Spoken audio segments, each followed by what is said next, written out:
It's been a wild, ridiculous, and quite painful ride. But that's okay. I have my answer.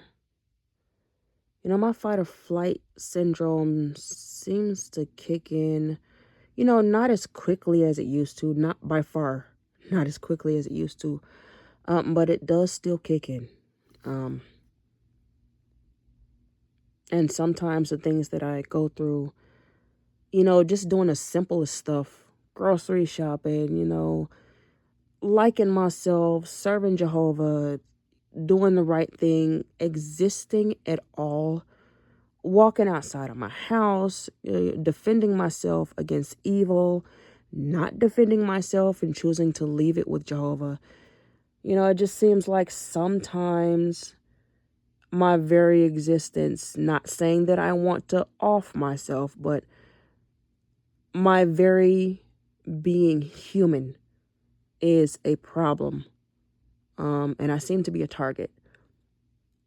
And it just gets to a point where it's overwhelming, and I don't like it, but we all live in this system of things, and we're all going to go through things that hurt.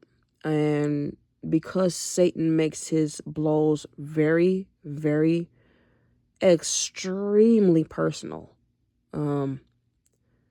at this point, nobody is going to understand, because Satan is on more than a rampage at this point. It's getting... there's no words for it. That's all I can say. There's no words. This is like... Satan's blows have never been this personal before. So I know that we are almost done with this system of things, because this right here, whew. But I prayed to Jehovah and I got my answer. Psalm 73:26. And the way it was explained to me by a dear friend of mine is it talks about what happens. A prophet was saying that he may lose his heart, and I forgot how the scripture goes. It's that quick because my mind is frazzled right now, because I've been through a lot in the last 48 hours. Basically, he was saying if he lost his body, and if his heart and body were to fail.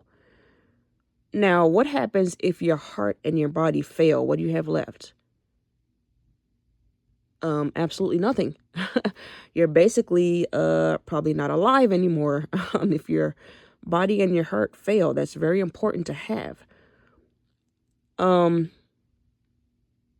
what happens when you make Jehovah your rock, and you place that rock in place of your heart and body that has failed? Well, Jehovah takes over.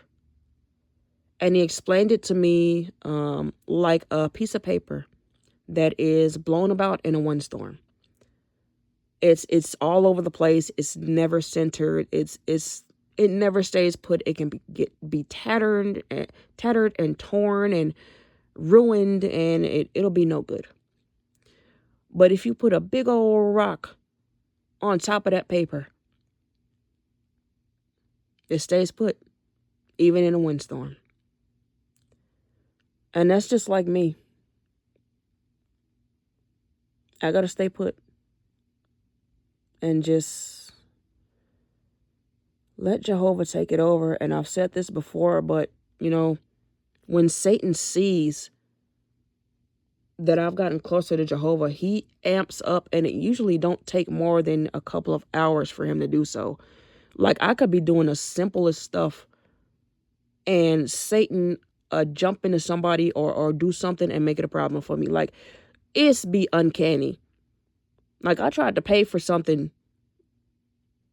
just yesterday, and all of a sudden my bank is sending me a brand new card that I didn't ask for. How the heck did that happen? It's Satan. He is amping up, and that happened 24 hours before I prayed to Jehovah with tears in my eyes and told him that I am tired of the fear of mankind, the fear of man, and to get rid of it so I can serve him and not be afraid to do so. And the thing with my bank is definitely not the only thing that has happened since then. That took 48 hours for Satan to see that and react. Bro, I'm tired. But you know what? At least I know I'm doing the right thing.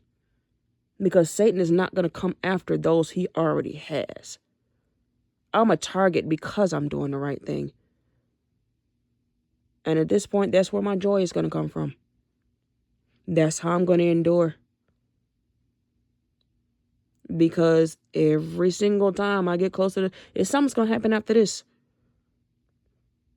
In fact, what time is it right now? It's probably going to happen, give it 2 hours. Satan ain't never going to be done with any of us until he's destroyed completely. It is what it is. But my joy will come from knowing that I'm doing the right thing.